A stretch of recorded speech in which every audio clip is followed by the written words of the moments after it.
Hey guys, welcome back to a brand new video. In today's video, we are going to be looking at the state of Nevada and why I think it is likely to stay in Democratic hands. And I know I'm coming out swinging here, but let's just really take a look at the state. And after watching this video, which I could talk about Nevada politics for hours, but I think that I hope at least after watching this video, you will conclude that this race is lean Democratic at worst for the Democratic Party. So, first of all, there have been a lot of doomers on the left and overconfident people on the right who think that Nevada is a race where the Republican Party is favored, or even that it's a toss-up. And both of those things are complete nonsense. And here's why. So, first of all, I think we should just give a little background on this race. Now, essentially, Catherine Cortez Masto is the incumbent. She's the first Latina senator from the state of Nevada to ever serve in the Senate, which is huge, and why I think that she is likely to win re-election. For a few reasons. I think she is a strong candidate. I think that she has a solid Hispanic support in Clark County. I think that she did pretty poorly in her first election, 2016, and she still won that election. So, yeah.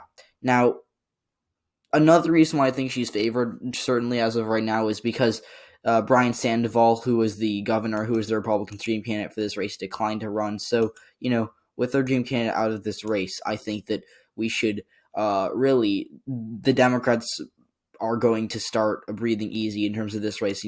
If Sandoval ended up running for the Republican Party, that would have been terrible for Democrats. It would have been a disaster for them. He was a governor who, in 2014, when he ran for re-election, he won every single county, even Clark County, and he won it with 60% of the vote. So he was a very popular governor. He won this race easily, and he was very well liked by Nevadans. He was kind of a moderate Republican. He wasn't very far to the right, but he had tremendous appeal to these voters, and in Nevada, they really liked him. So Sandoval was governor until 2018, where it flipped to Steve Sisolak, which we're going to talk about, and more. But that's essentially the background on Sandoval. And, now the Republicans are kind of stuck with running someone like Adam Laxalt, who isn't a terrible, he's not really scandalous or anything, but Laxalt did lose the 2018 gubernatorial election to Steve Sisolak, and behind they didn't really have a very deep bench, and this party, the Republican Party of Nevada, does not have a very deep bench. So behind Laxalt, they don't really have anyone except for no names, random state legislators who would lose to Catherine Cortez Masto, who, like I said, is a pretty strong incumbent. So take a look at the 2020 election results. Joe Biden, he only won 2 counties, but it didn't matter because he won the state. So first of all, for some background, Washoe and Clark County are the largest county. Clark County makes up like three quarters of the state's population. Washoe makes up another like 13 or 14% of the state's population. So if you look, like, nearly 9 out of every 10 Nevadans live in Washoe or Clark. So even though the Democrats, didn't win many counties, as you can see, they won 2 out of 16 counties, and they didn't even win them by too much. They didn't really run it up any of these counties. They won Clark by 4.5, and Biden won Washoe, or he won Washoe by 4.5, and he won Clark by single digits. He only won it by 9.4%. So, Nevada's population is so imbalanced that the Democrats can narrowly win Clark and Washoe and still come away with a pretty decisive victory in the state. Now, this was not a landslide. Biden only won by 2.4%, but it wasn't close enough to be contested or have any recounts. So, Joe Biden, he actually, in my opinion, I think he underperformed what he should have done. I did call this race correctly. I don't like to I guess toot my own horn will be the expression, but I'm pretty proud of my call in Nevada.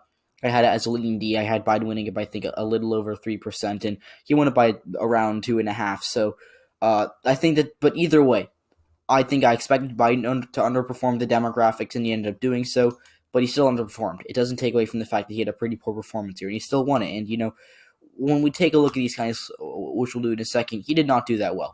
Now, we can take a look at exit polls too, but in 2018, as you can see right here, Jackie Rose, the other Senate Democrat, she flipped this seat. She beat Dean Heller, who had won previously in 2012, and she won Washoe. She only won it by 3.5, though. She won Clark by 14. So that's what she did. So she did worse than in Washoe than Biden.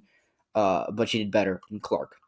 And then in the gubernatorial election, if we can go down and find the gubernatorial election, here we go. Steve Sisolak won that race. He won by around 4. And, people think Sisolak is in trouble, and I think that Sisolak is going to be fine, and we'll talk about that too. But really, he won again by 4 against Laxalt. Laxalt did not do particularly well in Washoe. He lost it by 2. He did not do that well in Clark. He lost it by 13. And, Sisolak did not really have great Hispanic outreach. It was pretty bad. So, when we talk about these races that the Republicans have to start doing better with Hispanics in Clark, and, there are people who say that they are, Steve Sisolak was a pretty bad candidate, and he still did not do very well. So, as you can see, Nevada Democrats sweep the 2018 statewide races there essentially, and they hold control of both their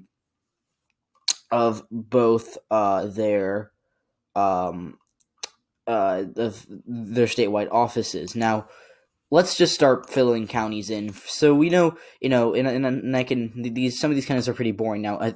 Politically, they're boring, but they're actually cool to be in. Humboldt, Pershing, Churchill, Eureka, Lander, Elko, White Pine. Wait, is that Ely or White Pine County? Wait, no, wrong. My bad. I think this is White Pine. I'm not sure. It's one of these. I think this is Lincoln though, because White Pine, Esmeralda, So we're just we're not going to talk about any of these. Douglas as well. So these are the counties that we're not going to spend any time talking about. Clark, I think Clark could be borderline likely safe. Biden won it by under 10% 2020, but I think Cortez Masto, the Hispanics are going to make up a larger portion of the electorate there, especially working class voters who swung against Biden, who swung for Trump in 2020, and I don't see any Republicans replicating that. So I think that it'll be a 13 to 15 point Cortez Masto County in November of 2022. So I think that Clark, Democrats, they can afford to lose Washoe if they win Clark by over 15. And I wouldn't bet on her winning by over 15. She could certainly, but I wouldn't bet on it. But she's fine because I think she's going to win Washoe. She actually lost Washoe in 2016. She lost Washoe to Joe Heck. She lost. Kathleen Cortez Masto only won one county, and it was because she didn't even do that well in Clark. She only won it by 11. So. She did pretty poorly in 2016, in my opinion. She still lost it. If you told me on election day 2016, and I didn't know that much about politics in 2016, all I knew was a few Senate races and the presidential race. But, if you told me that Catherine Cortez Masto was going to, if this is a 2020 Senate race and you told me that she was going to lose Washoe and only win Clark by 11, I would have said Joe Heck was going to win that race. But because she, for whatever reason, she overperformed with a couple of voters, and for that reason, she was fine. Now, I think that she's probably going to win Washoe by a lean margin now that I think about it. She lost Washoe in 2016, as I mentioned. Biden won Washoe by under 5, and I think this county is trending to the left. It's kind of this is the home of Reno and Sparks, and Reno and Sparks are both trending to the left. The Republicans have had problems getting the votes they need there. So I think for that reason, I consider this county to be a lean D county, probably a 4-point Cortez Masto County. If the Republicans if Adam Laxalt decides to make his campaign about regaining white voters in Reno and Sparks, he can make Washoe a tilt margin, but for right now, it's lean closer to likely for the Republican Party. And I just want to fill in these as safe. I don't know why I didn't fill in Lincoln as safe, but Nye and Mineral County are kind of, they're safe Republican counties, but they narrow up a little more. They're only 20-point Republican counties instead of 40-point or 50-point Republican counties. But yeah, so the only one we haven't filled in yet kind of is Carson City County, which was, we'll take a look at the results. This was a 15-point Trump county. No, this was an 11-point Trump county, actually. My bad. Then in the gubernatorial election in 2018, it was a 12.5-point Laxalt County, and then it was a 13-point Heller County. Heller was actually born there, so I guess he had a bit of an edge. It was in 2016, that's in a race. Cortez Masto lost by 13. So, this county has a Republican lean, but I think that, it's kind of trended to the right in recent years. But I wouldn't say trending right. I just think that it's the Republicans have run the right candidates for here, and and Washoe too. So I think for that reason, I would say that Carson City County, is going to be a likely Republican county. So I think this is what I rate the counties for the Senate race right now.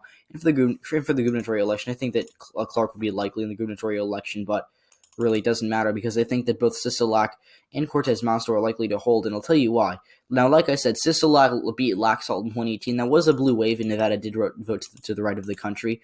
But when voters don't like a candidate, like they rejected Laxalt. He only got around 45% of the vote in 2018.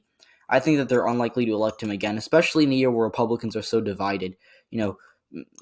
Maybe he'll be liked in the rurals, but they won't come out for him in these suburban moderates in Reno or something, or working class Hispanics in Clark who are more conservative. So, the Republicans are in a tough position, and it's not even that Laxalt is a bad candidate. It's just that for whatever reason, Nevada voters rejected him in 2018, and I just don't think that they're likely to say change their views in 2020. So let's just take a look at some demographics now. In 2020, the Hispanic vote in Nevada wasn't great for Democrats. They only went up by 26, which was, I think, 7 points to the right of the national average because they won the national Hispanic vote by 33. And also Hispanics only made up 17% of the electorate in 2020 in Nevada. Democrats, they can make that 20 to 25%. They can do better with Hispanics. Then in terms of white voters, Biden did all right with white voters in Nevada. He could have done better. I think he should have aimed to lose them by 10. He lost them by 13. And, I think that Sisolak and Cortez Masto can do better with white voters, mostly because I don't see these candidates getting the turnout that Trump got with rurals. And that's what it comes down to in Nevada. The Republicans, if they're losing Clark and Washoe, which they have to win they've got to win Washoe to have any chance. But somehow, if they do want to have a chance of winning and lose both these counties, they have to run it up in the rurals. And without the turnout, Trump gave them insane turnout from these rural areas, and he still lost the state. And the Republican Party, they kind of had their hands tied. They can't go moderate to try to win Washoe or make inroads with Hispanics. Instead, they're kind of, because if they do that, they won't get the turnout they need from the rurals. And if they go the other way around, where they go all in with these rural voters, Walsh is going to continue to trend away from them. Clark's going to continue to vote Democratic. So this is a state that the Republicans can win, but they're just the campaigns they've run, the candidates they've run, it just hasn't gone their way, and I don't think it's going to go their way in 2022 because they've put themselves in 2016. They put themselves in a position where they elected a pretty popular Democrat to the Senate. So I think that's why Nevada is going to stay blue in 2022. I know that rhymed. I did not mean for that to rhyme, but if you enjoyed this video, please like, subscribe if you haven't already, and I'll see you all in the next one. Goodbye.